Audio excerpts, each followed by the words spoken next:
வாழ்க்கையில் சில நேரங்களில் நம்ம முழு சக்தியோட முயற்சி பண்ணால் கூட முன்னேற முடியாத தருணங்கள் வரும்.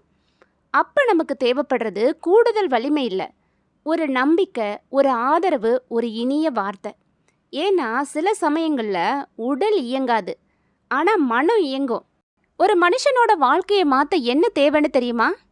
பணமா? அதிகாரமா? அது கிடையாது. சில சமயம் ஒரு ஊக்கமான வார்த்தையே போதும். நாம் பேசுகிற ஒவ்வொரு சொல்லும் யாரோ ஒருத்தரோட மனசில் விதைக்கப்படுற விதை. அது நம்பிக்கையாக முளைக்குமா இல்லை சோகமாக உலர்ந்துடுமா, அதை தீர்மானிக்கிறது நம்மளோட வார்த்தை தான்.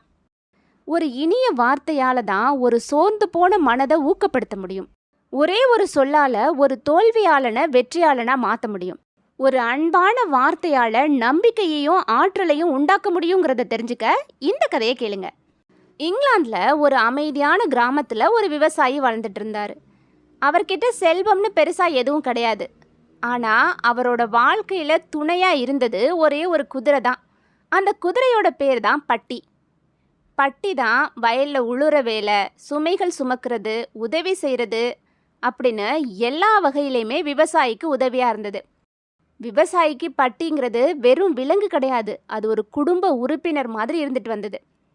ஒரு மாலை நேரத்தில் விவசாயி தான் வீட்டு வாசலில் உட்காந்துருந்தப்ப ஒருத்தர் வந்தார். களைப்பும் குழப்பமும் நிறைஞ்ச அவரோட தோற்றம் அவர் தொலைவிலிருந்து வந்திருக்கிறாருங்கிறத காட்டி கொடுத்துச்சு. வந்தவர் மரியாதையோட அந்த விவசாயியை பார்த்து வணக்கம் சொன்னார். விவசாயியும் ஒரு நாற்காலியை எடுத்துக்கிட்டு வந்து போட்டு வந்தவரை உட்கார வச்சாரு. டீ வேணுமான்னு அன்போட கேட்டார். ஆனால் விருந்தினர் ரொம்ப வேகமாக வேணான்னு சொல்லிட்டாரு. பிரச்சனை என்ன அப்படின்னு விவசாயி கேட்கவும், நான் லண்டன்லேருந்து வந்தவன், இந்த பாதை எனக்கு புதுசு, வழியில் என்னோட கார் கட்டுப்பாட்டை இழந்துருச்சு, ஒரு பள்ளத்தில் விழுந்துருச்சு, காரை வெளியில் எடுக்கணும், உங்ககிட்ட குதிரை இருக்குதுன்னு கேள்விப்பட்டேன், எனக்கு உதவி செய்ய முடியுமான்னு கேட்டார். அமைதியாக கேட்டுக்கிட்டு இருந்த விவசாயி பெரிய காரான்னு கேட்க வந்திருந்தவர் இல்லை சின்ன கார் தான்னு சொன்னார். விவசாயி கயிறையும் சில கருவிகளையும் எடுத்துக்கிட்டு பட்டியை அழைச்சிக்கிட்டு அவரோட புறப்பட்டார். கார் பள்ளத்தில் சிக்கியிருந்துச்சு. சின்ன காராக இருந்தாலும் அதை இழுக்கிறதுல குதிரைக்கு காயம் ஏற்படுங்கிற சந்தேகம் விவசாயிக்கு வந்துச்சு. அவர் கயிறை காரில் கட்டி இன்னொரு பகுதியை பட்டியோட கட்டையோட இணைச்சார். ஆனால் உடனே இழுன்னு சொல்லாமல் கொஞ்ச நேரம் அமைதியாக நின்றுட்டு இருந்தார். அதுக்கப்புறம் சத்தமாக கேசி இழு அப்படின்னு சொல்லவும் குதிரை அசையவே இல்லை. பேலி இழுனாரு, அப்பவும் அசையலை. மேண்டி வேகமா இழு அப்படின்னு சொல்லும் போதும் குதிரை அசையலை. கடைசியாக அவர் மெதுவாக என் செல்லம் பட்டி நீயும் சேர்ந்து இழுடான்னு சொன்னார். அந்த நொடியிலேயே பட்டி தன்னோட முழு வலிமையும் பயன்படுத்தி கயிறை இழுக்க ஆரம்பிச்சிச்சு. கொஞ்ச நேரத்தில் கார் பள்ளத்திலிருந்து வெளியே வந்துருச்சு. அந்த அண்ணியர் ரொம்ப ஆச்சரியத்தோட, ஐயா உங்ககிட்ட ஒரே ஒரு குதிரை தான் இருக்குது, ஆனால் ஏன் கேசி பேலி மேண்டி அப்படின்னு வேற வேற பேரை சொன்னீங்கன்னு கேட்டார். விவசாயி சிரிச்சுக்கிட்டே, என் பட்டிக்கு கண்ணு தெரியாது, அது தான் மட்டும்தான் இந்த வேலையை செய்கிறோன்னு நினச்சிக்கிட்டா அதோட மன உறுதி குறைஞ்சிரும். ஆனால் தன்னோட இன்னும் 3 குதிரைகள் இருக்குது அப்படின்னு அது நம்பினா அதோட ஆற்றல் பெருகும். அந்த நம்பிக்கையில் தான் கார் வெளியே வந்துச்சுன்னு சொன்னார். அன்பு நண்பர்களே, இந்த சிறுகதையிலிருந்து நமக்கு என்ன புரியுது? அன்பான வார்த்தைகள் நம்பிக்கையையும் ஆற்றலையும் உண்டாக்கும். ஊக்கமூட்டுற சொற்கள் பல நேரங்களில் உடல் வலிமையை விட அதிக சக்தி கொடுக்கும். ஒருத்தர் தனியாக இல்லை, பின்புலத்தில் ஆதரவு இருக்குங்கிற உணர்வை ஏற்படுத்தினா அதிசயங்களை செய்ய முடியும்.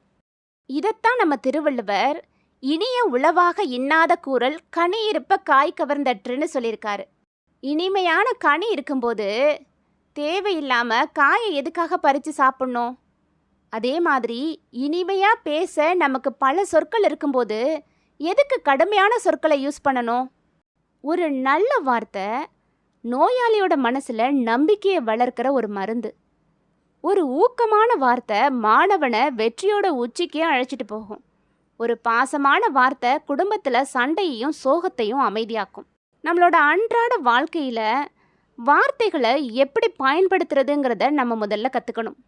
அதுதான் பீப்புள் மேனேஜ்மெண்ட் ஸ்கில். கட்டாயம் அதை நம்ம கற்றுக்கணும்.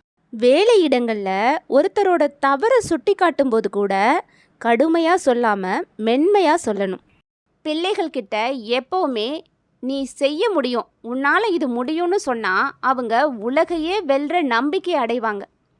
நோயாளிகள்கிட்ட நீங்கள் ரொம்ப சீக்கிரம் குணமாயிடுவீங்கன்னு சொன்னால் அந்த நம்பிக்கையே அவங்கள விரைவில் குணப்படுத்தும். நண்பர்கள், சகோதரர்கள், வாழ்க்கை துணை யார்கிட்ட பேசினாலும் வார்த்தைகளில் இனிமை இருந்தால் அந்த உறவு ஆழமாகும். வெற்றி பெற்ற மனிதன் யார் தெரியுமா? தான் வெற்றிக்கு தன்னையே காரணம்னு சொல்லாமல், தோல்விக்கு மற்றவங்களை குற்றம் சாட்டாமல், மற்றவங்களோட பங்களிப்பை மதித்து எல்லார்கிட்டையும் இனிய வார்த்தைகளால் உறவை காக்கிறவன் தான் உண்மையான வெற்றியாளன். நம்ம வாழ்க்கையிலையும் பட்டி மாதிரி கண் தெரியாத தருணங்கள் இருக்கும். தனியாகத்தான் இழுக்கிறோன்னு நினைக்கும் போது சோர்வு வரும். ஆனால் நம்மளை ஊக்குவிக்கிற வார்த்தைகள், நம்மளை நம்புகிற மனிதர்கள், அது தர்ற வலிமை நம்மளை பள்ளத்திலிருந்து மீட்டு வெற்றி பாதையில் கொண்டு வந்து நிறுத்தும். அதனால் இனிமையான வார்த்தைகளை அதிகமாக பேசுங்க. உங்கள் வார்த்தைகள் மற்றவங்களோட வாழ்க்கையை மாற்றக்கூடிய அதிசய சக்தியாக இருக்கும்னு சொல்லி இந்த கதையை நான் முடிச்சுக்கிறேன். இது வாழ்க்கை வாழ்வதற்கே விஸ்டம் ஸ்டோரிஸ். நான் உங்கள் பவி. நன்றி, வணக்கம்.